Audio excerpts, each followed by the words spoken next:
बच्चों आप लोगों को स्क्रीन नजर आ रही है?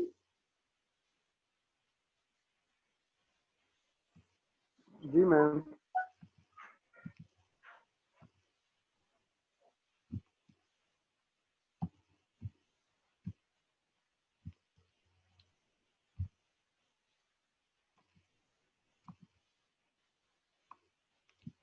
बच्चों आज हमें 12th चैप्टर स्टार्ट करना है इंटरनेशनल इकोनॉमिक्स का। International resource movements and multinational corporations. It will be start with introduction, some data and motives for the international capital flows and welfare effects of international capital flow. Multinational corporations, motive for the welfare effects of the international labor migration. ये इस chapter की summary है। Main content इसमें ये है कि अभी तक हमने जितने भी चैप्टर पढ़े हैं उसमें हमने इंटरनेशनल ट्रेड, सिर्फ उसमें कमोडिटी ट्रेड या गुड्स की ट्रेड के बारे में हमने पढ़ा है। क्या nation will export the commodity with comparative advantage and this and that and import the commodity with comparative disadvantage. उसमें हमने हर दफ़ा ये अज्यूम किया है कि there is no international movement of factors of production, लेकिन फैक्टर्स ऑफ प्रोडक्शन की movement ज़ाहिर है बिल्कुल ज़ीरो नहीं है। International movement factor of production की या रिसोर्सेज की होती है। इस चैप्टर में हम ये पढ़ेंगे कि the international trade and movement of the productive resources के अगर होती है तो उसका रिजल्ट क्या निकलता है। ये चीज़ हम पहले पीछे पढ़ चुके हैं कि international trade and the movement of productive resources can be regarded as substitute करवाने लगा। सब्स्टिट्यूट कैसे है कि अगर आप फैक्टर ऑफ प्रोडक्शन एक्सपोर्ट नहीं कर सकते तो आपने वो गुड्स जो फैक्टर ऑफ प्रोडक्शन को यूज़ करके बनाएंगे, आप उन्हें एक्सपोर्ट कर सकते हैं। This chapter examines the motives and effects, mean cost and benefits of international movement of productive resources. सबसे पहली बात ये कि आप फैक्टर ऑफ प्रोडक्शन या रिसोर्स जो मूवमेंट होती है उसको हम कहते हैं फॉरेन इन्वेस्टमेंट। एक कंट्री अगर अपने रिसोर्सेज दूसरे कंट्री में यूज करके कोई प्रोडक्शन करे या कोई भी जो प्रोसेस है जिसकी इन्वेस्टमेंट होती है दूसरे कंट्री की हो और वो करे दूसरे कंट्री में, एक कंट्री दूसरे कंट्री में इन्वेस्टमेंट करे तो उसे आप कहते हैं foreign investment. But there are two types of main types of foreign investment, one is portfolio investment and second is direct investment. Portfolio investments are purely financial assets such as the bonds denominated in a national currency. Financial investment जो भी होगी जिसमें आप bonds होगी, आप अपना सरमाया दूसरे country में इन्वेस्ट करते हैं, उसे आप कहते हैं पोर्टफोलियो इन्वेस्टमेंट। जबकि direct investments are the real investment in factories, capital goods, lands.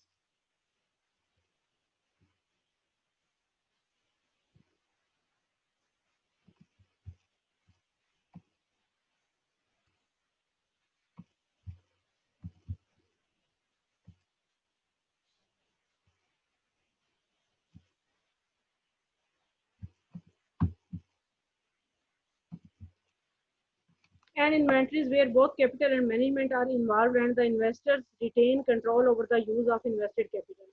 जो डायरेक्ट इन्वेस्टमेंट है उसमें एक तो आपकी इन्वेस्टमेंट ये रियल इन्वेस्टमेंट है, मतलब आपकी फैक्ट्रीज आप लगाते हैं या आप इन्वेंट्रीज में इन्वेस्ट करते हैं। और दूसरा इसका जो मेन डिफरेंस है वो ये है कि इसमें जो इन्वेस्टर है वो अपना कंट्रोल जो है उस इन्वेस्टमेंट पे रखता है। उसका कंट्रोल जो है उस कंट्री को या उस कंट्री के लोगों को नहीं दिया जाता जहाँ पे ये इन्वेस्टमेंट की जाती है। इसमें कुछ डाटा है इंटरनेशनल कैपिटल फ्लोज और इसके जो टेबल है ये बुक में दिए हुए हैं। ये यूएसए का डाटा है for international capital flows during different year जो यूएसए ने फॉरेन कंट्री में इन्वेस्टमेंट की है। ये हमारा नेक्स्ट आगे टॉपिक जो है वो ये है motives for international capital flow. International level पे लोग दूसरे कंट्रीज पे या फैक्ट्रीज या जो भी बिजनेस होता है वो दूसरे कंट्रीज में इन्वेस्ट क्यों करते हैं। तो first we will see about the motives for international portfolio investment and then motives for the direct foreign investment. Portfolio investment mean आप अपना सरमाया आधा अपने कंट्री में, कुछ अपने कंट्री में, कुछ अदर कंट्रीज में अगर इन्वेस्ट करते हैं तो उसका क्या पर्पज हो सकता है। Most important and first purpose will be high returns abroad. अगर आप फॉर एग्जांपल अब और कुछ भी नहीं करते, आप फॉरेन बैंक में रखवा देते हैं और उस पर रेट ऑफ इंटरेस्ट आप अर्न कर रहे हैं तो अगर हाई रिटर्न होगा तो यहाँ अगर आप किसी बिजनेस में भी इन्वेस्ट कर रहे हैं तो आप सिर्फ इस सूरत में किसी और कंट्री में इन्वेस्ट करेंगे if you are expecting high returns in other country. Second is two-way international capital. Investors are not only interested in the rate of return but also in the risk associated with a particular investment. कोई भी investment जब आप करते हैं तो उसके साथ risk associated होता है. रिस्क मीन कि आपको फायदा भी हो सकता है, आपको नुकसान भी हो सकता है. तो आप जब दूसरे कंट्री में किसी में या इन्वेस्ट करते हैं तो इसमें ये कि आप सिर्फ ये नहीं देखते कि आपको हाई रेट ऑफ रिटर्न मिल रहा है, बल्कि आप ये भी देखेंगे कि हो सकता है कि डिफरेंट कंट्रीज में डिफरेंट जगहों पे डिफरेंट बिजनेस में इन्वेस्ट करने से आपका जो रिस्क है वो डिक्रीज हो सकता है. और अगर आपका रिस्क कम हो के आपका प्रॉफिट सेम है तो ज़ाहिर है तो भी आप इन्वेस्टमेंट दूसरे कंट्रीज में भी करना चाहेंगे. Portfolio theory. Portfolio theory monetary economics में भी हम पढ़ते हैं. It tells that by investing in securities with yields that are inversely related over time, a given yield can be obtained at a smaller risk or a higher risk yield can be obtained for the same level of risk for the portfolio as a whole. Portfolio theory में ये क्या बताती है कि अगर हमारी जो different securities हैं, जो हमारी फाइनेंशियल इन्वेस्टमेंट है, वो इट इज़ इन्वर्सली, इसके साथ जो रिस्क है it is inversely related over time. इसके साथ जो यील्ड है किस तरह, अगर आप बिल्कुल शॉर्ट पीरियड ऑफ टाइम के लिए कोई चीज़ इन्वेस्ट करते हैं तो आपको उसके ऊपर जो प्रॉफिट मिलना होता है वो कम है. अगर आप लॉन्ग पीरियड ऑफ टाइम के लिए इन्वेस्ट करेंगे कोई चीज़ तो आपके यील्ड या जो आपका रिटर्न है वो इंक्रीज होगा.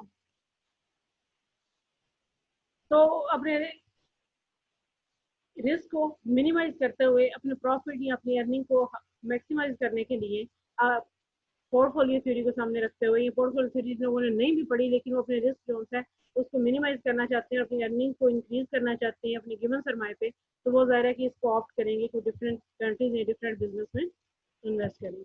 And risk diversification. It explains the two way international portfolio investment. Two way international investment mean कि अगर अमेरिका जापान में इन्वेस्ट कर रहा हो, जापान अमेरिका में इन्वेस्ट कर रहा हो, तो इसका क्या रीज़न है कि अगेन के कंट्रीज के इन्वेस्टर जो हैं अपने रिस्क को डाइवर्सिफाई करना चाहते हैं, अपने सरमाए को एक ही जगह नहीं रखना चाहते. जैसा कि हम ये भी कहते हैं कि सारे अंडे एक ही टोकरी में नहीं डाल देने चाहिए. तो इसलिए डिफरेंट कंट्रीज के जो इन्वेस्टर्स होते हैं वो एक दूसरे कंट्री में इन्वेस्टमेंट करते रहते हैं. अब what are the motives for the direct foreign investment. Direct foreign investment के मोटिव्स भी पहला तो वही है जो कि पोर्टफोलियो इन्वेस्टमेंट है to obtain the higher return. अगर आपको उम्मीद है कि आपको फॉरेन कंट्री में जो अर्निंग्स है वो हायर होंगी तो आप दूसरे कंट्री में इन्वेस्ट करेंगे. हायर कैसे हो सकती है दूसरे कंट्री में? अगर किसी कंट्री का ग्रोथ रेट हायर हो, उसकी फेवरेबल टैक्स ट्रीटमेंट हो, मतलब वहाँ पे टैक्सेस आपसे कम लिए जाते हो, ग्रेटर अवेलेबिलिटी ऑफ इंफ्रास्ट्रक्चर, कि किसी और कंट्री का इंफ्रास्ट्रक्चर बेटर है तो आप उस कंट्री में इन्वेस्ट करेंगे ताकि आपकी अर्निंग इंक्रीज करे. इसके अलावा to diversify the risk, export foreign production are the sales facilities. कि आपको अगर फॉरेन कंट्री में आपको एक्सपोर्ट फैसिलिटीज हैं, फॉरेन प्रोडक्शन और सेल्स फैसिलिटीज हैं तो भी आप इस करेंगे. इसकी रीज़न क्या है, मतलब रीज़न का ये अगर आप बुक से पढ़ेंगे तो आपको समझ आएगा कि बजाय इसके कि आप अपना सरमाया फॉरेन कंट्री के लोगों को दें और वो खुद इन्वेस्ट कर लें, आप यूँ क्यों करना चाहते हैं कि आप वहाँ पे अपने प्लांट्स अपनी फैक्ट्रीज खुद लगा रहे हैं. तो इसकी रीज़न ये है कि आपके पास कोई यूनिक प्रोडक्शन नॉलेज है या मैनेजमेंट स्किल है जो आप अपने पास रखना चाहते हैं, उसका कंट्रोल आप देना नहीं चाहते. तो इस सिचुएशन में जब आप अपना कंट्रोल अपने पास रखना चाहते हैं लेकिन अगर आप फॉरेन कंट्री में इन्वेस्ट करते हैं और आप अपना कोई प्लांट अपनी फैक्ट्री फॉरेन कंट्री में लगाते हैं तो उसको कहते हैं horizontal integration. Second is the control of needed raw material to ensure an uninterrupted supply at the lowest possible cost. तो फॉरेन डायरेक्ट इन्वेस्टमेंट का एक तरीका ये है कि आपका जो भी बिजनेस है उसके लिए आपको जो रॉ मटेरियल चाहिए वो आप किसी और कंट्री से लेते हैं, तो बजाय इसके कि आप वहाँ से इंपोर्ट करें और एक्सपोर्टर कोई और हो, तो आप वहाँ पे अपना प्लांट लगाएं और उनसे परमिशन लेके और आप रॉ मटेरियल को खुद ही एक्सट्रैक्ट करें और खुद ही आप अपने बिजनेस के लिए सप्लाई करें. इस सिचुएशन में आपने अपनी फैक्ट्री या प्लांट जो है वो वहाँ पे नहीं लगाया, बल्कि आपने उसके लिए जो नीडेड रॉ मटेरियल था उसको आपने एक्सट्रैक्ट करने के लिए इन्वेस्टमेंट की है. इस तरह की इन्वेस्टमेंट को कहते हैं वर्टिकल इंटीग्रेशन.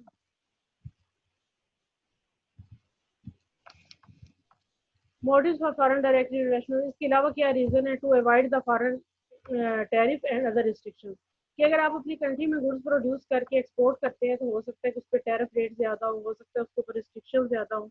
तो इस सिचुएशन में इन चीज़ों को अवॉइड करने के लिए आप उसी कंट्री में जाके प्रोड्यूस करके वहीं पे सेल करते तो आप टैरिफ को अवॉइड कर सकते हैं. Two-way direct investment. It can be explained by some industries being more advanced in one nation while other industries are more efficient in other nation. कि अगर एक अमेरिका जापान में, जापान अमेरिका में direct foreign investment कर रहा है, तो इसकी क्या रीज़न हो सकती है? इसकी रीज़न ये है कि जैसे जापान ऑटोमोबाइल में ज़्यादा एडवांस है, जबकि अमेरिका जो है कंप्यूटर की प्रोडक्शन में ज़्यादा एडवांस है। तो जापानीज इन्वेस्टर्स में भी जो कि कंप्यूटर में इन्वेस्ट करना चाहते हैं, वो मे भी अमेरिका में इन्वेस्ट करें, और अमेरिकन इन्वेस्टर जो ऑटोमोबाइल इंडस्ट्री में है, वो मे भी कि जापान में इन्वेस्टमेंट कर लें। तो ये रीज़न है टू वे डायरेक्ट इन्वेस्टमेंट की। इसके अलावा जो रीजन है उनमें आपके इस्टेब्लिश ट्रेड रिलेशनशिप्स हैं और जियोग्राफिकल लोकेशन।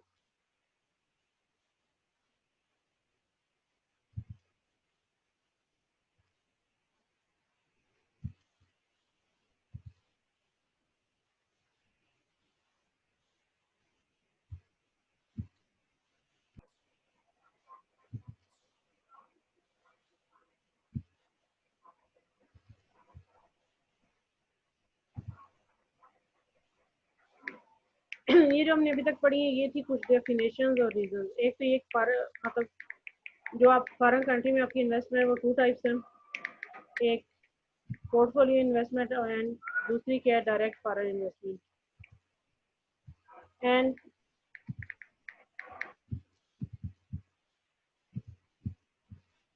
ये कि पोर्टफोलियो और इन्वेस्टमेंट और डायरेक्ट फॉरेन इन्वेस्टमेंट की रीजंस क्या हैं, और डायरेक्ट फॉरेन इन्वेस्टमेंट टू आगे मजीद टू टाइप्स है, horizontal integration and vertical integration. अब हम इसको जो फर्स्ट हमारा टॉपिक असल में है वो है कि welfare effect of international capital flow, कि अगर कैपिटल फ्लो एक कंट्री से दूसरे कंट्री में है तो उसके वेलफेयर इफेक्ट होस्ट कंट्री पे क्या होंगे और इन्वेस्टिंग कंट्री पे क्या होंगे। ये इसकी समरी है, ये तो आप देख लीजिएगा। इसमें ये डायग्राम है, मैं आपको बता देती हूँ, इसको मजीद हम एक दफ़ा नेक्स्ट लेक्चर में दोबारा रिवाइज भी कर लेंगे। कि आप अज्यूम करें कि there are only two nation in the world, nation one and nation to.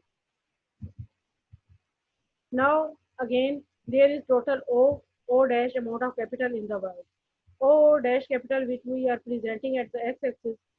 From this amount of capital, O A belongs to nation 1 and O dash A belongs to nation 2.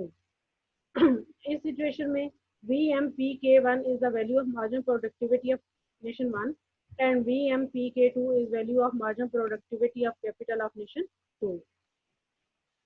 अब अगर ये nation 1 अपना सारा capital को domestically invest करती है तो इस नेशन की टोटल प्रोडक्टिविटी होगी O A G and F, और इस टोटल प्रोडक्टिविटी में से O A G C will go to the owner of the capital, जबकि जो रिमेनिंग अमाउंट है प्रोडक्शन है C G और F, ये बाकी फैक्टर ऑफ प्रोडक्शन में जैसे लेबर और या लैंड है, जो भी आपके दूसरे फैक्टर प्रोडक्शन है, ये उनके दरमियान इक्वली डिवाइड होगी।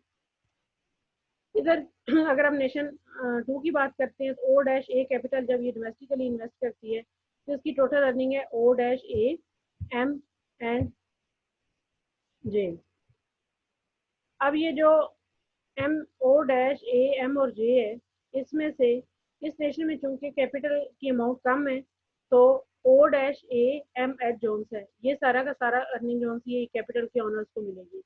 O डैश एच पर यूनिट अर्निंग ऑफ कैपिटल है, और ये जो रिमेनिंग एम एच जे है ये अदर फैक्टर ऑफ प्रोडक्शन को नेशन 2 में मिलेगी। अब आप अज्यूम करें कि इंटरनेशनल कैपिटल फ्लो जो है वो फ्री हो जाता है, एक नेशन दूसरी नेशन से पहले नेशन में कैपिटल फ्रीली फ्लो कर सकता है। तो चूंकि नेशन 1 में पर यूनिट अर्निंग ओ सी है, नेशन 2 में पर unit earning O dash H है। Now capital will move from nation 1 to nation 2, और ये मूवमेंट तब तक जारी रहेगी जब तक दोनों नेशंस में अर्निंग इक्वल नहीं हो जाती। O n in nation 1 and O dash T in nation 2, and it will be equalized at the point E where the curve of value margin productivity of capital 1 value of margin productivity capital 2 are intersecting, and BE is the per unit earning in both nations. After this per unit earning in both units जब equalise हो गई तो अब हम देखते हैं कि welfare effect क्या है इस कैपिटल मूवमेंट का। अब अर्निंग जो नेशन 1 की है टोटल वो क्या हो गई O B E और F। इस अर्निंग में से O B E N is going to owner of the capital. अब कैपिटल की अर्निंग नेशन 1 में इंक्रीज हो गई है। N E F it will go to the labour and other factor of production. अब चूंकि लेबर की अर्निंग कम हुई है इस नेशन में और कैपिटल की इंक्रीज हुई है, इसीलिए डेवलप्ड नेशंस में जहाँ पे लेबर यूनियन स्ट्रांग हैं वो फ्री कैपिटल फ्लो को इतना अच्छा नहीं समझती, हमेशा इसके खिलाफ प्रोटेस्ट करती है। एनीवे अब नेशन 2 की जो टोटल अर्निंग है ओ डैश बी ई और जे है, इस अर्निंग में से O dash B E T ये कैपिटल की ऑनर्स को मिलेगी और टी ई जे जो उनसे अदर फैक्टर ऑफ प्रोडक्शन को मिलेगी, लेकिन ये सारी नेशन 2 के पास नहीं रहेगी। ये जो अर्निंग है कैपिटल की, इसमें से ये जो अमाउंट है जी आर ई ये नेशन 2 अर्न करके नेशन 1 को देगी, क्योंकि ये कैपिटल जो था उस नेशन से आया है। जबकि आर ई एम जो है वो इस नेशन के वेलफेयर इफेक्ट में इंक्रीज है। टोटल ये जो शेडेड एरिया शो किया गया है ये सारा वो एरिया है जो कि ओवरऑल वर्ल्ड वेलफेयर में इंक्रीज हुआ है। ए बी आर ई ये अर्निंग जो नेशन 2 अर्न कर रही है, लेकिन ये सारी की सारी ये देगी नेशन 1 को। और नेशन 1 का ओवरऑल इंक्रीज किया है जी आर ई और नेशन 2 का इंक्रीज किया है ई एम आर। इसका बुक से भी डिटेल से देखिएगा, तो इसका मतलब ये है कि फ्री फ्लो ऑफ कैपिटल ने ओवरऑल वर्ल्ड वेलफेयर को इंक्रीज किया। International capital flow increase the efficiency in the allocation of resources internationally and increase world output. जो आउटपुट में इंक्रीज है वो जी ई एम की इक्वल है, which is equal to G R E plus R E M. वही यही area जी E M और ये इन दो पोर्शन की टोटल किया हुआ है, जिसमें से ये पोर्शन नेशन 1 का इंक्रीज है और ये जो लाइट ब्लू पोर्शन है ये नेशन 2 की वेलफेयर में इंक्रीज है।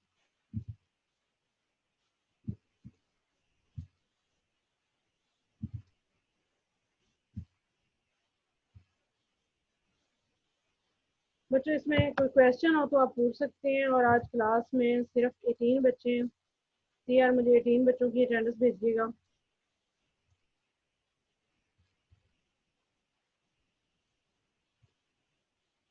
Any question?